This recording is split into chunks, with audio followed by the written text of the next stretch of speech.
Tóta og þau eftir Guðrúnu Kristínu Magnúsdóttur. Tóta, Óli og Sigjonni, spellvirki í skjóli nætur. Tóta og þau eru hér með hamar, sög og saum. Hvað stendur til? Að smíða kofa. Það sem til þarf áhugi, spýtur og verkfæri, því hér nóg pláss. Best líklega að byrja á hornspýtunum. Svo má negla veggina utan á þær. Kofinn ekki fullbúinn þegar mamma kallar í Tótu og þau. Mamma kallar út gluggann. Það komið kvöldmatur. Þau gegna strax og fara inn. Mamma gefur Tótu, Óla og Sigjonna mottu sem þau geta notað í kofan sem þau að smíða. Það sem þau ekki sjá að strákar eru úti þegar góðu börn eru komin inn. Þeir eru nálægt kofanum sem Tóta og þau eru með í smíðum. Þeim dettur í hug að gera eitthvað ljótt. Þeir safna saman spýtum og pappír, setja það inn í kofan. Þeir eru með eldspýtur. Þeir kveikja í, bæta svo á eldin.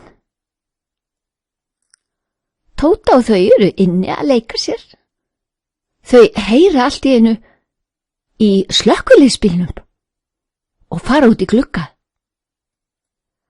Þau sjá að kveikt hefur verið í kofanum þeirra. Þau sjá einnig að 2 strákar hlaupa brott. Krakkar koma hlaupandi til að sjá hvað að vera og fólk kemur út í glugga. Tóta og þau eru mjög æst, svolítið reið. Það búið að kveikja í kofanum sem við erum að smíða. Slökkviliðsmennirnir eru að slökkva eldin. Slökkviliðsmennirnir segja: það þyrfti að tala við þessa óvita sem gera sér leik að kveikja í. Þeir gera sér ekki grein fyrir hvað þetta hættulegt. Skilja ekki að þetta getur valdið tjóni á verðmætum ef eldurinn breiðist út. Pabbi segir: æ, þið skuli nú ekki vera svona æst. Þetta var nú aðeins spýtna drasl.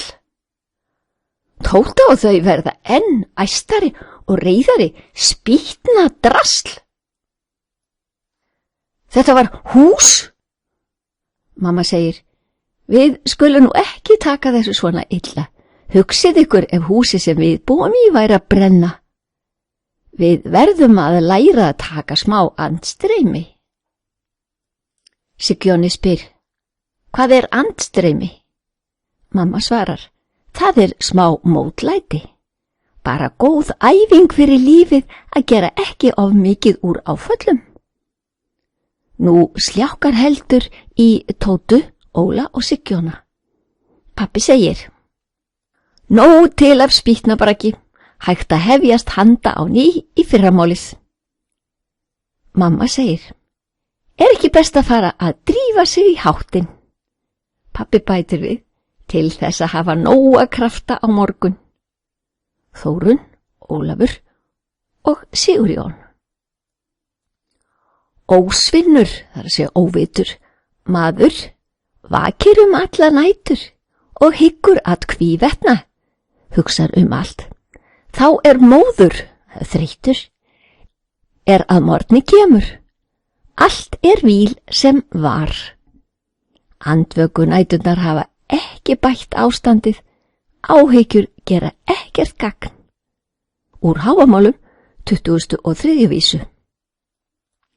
Áhyggjurnar þrífast ekki nema þú hugsir vel þær, ræktir þær af kostgefni, vökvir þær, talir við þær, annars kemur kyrkingur í áhyggjurnar, þær veslast upp og deyja. Og þyrnarnir á þeim verða ekki að almennilegum broddum nema þú hugsir vel þær, kvölds og morgna, finnir nærveru þeirra á daginn, vaknir upp á nóttinni og gefur þeim brjóst. Úr leikritinu Ég hættur farin, ég ekki með í svona asnalegu leikriti, verðlauna leikrit eftir Guðrúnu Kristínu Magnúsdóttur, einnig í Óðsmálum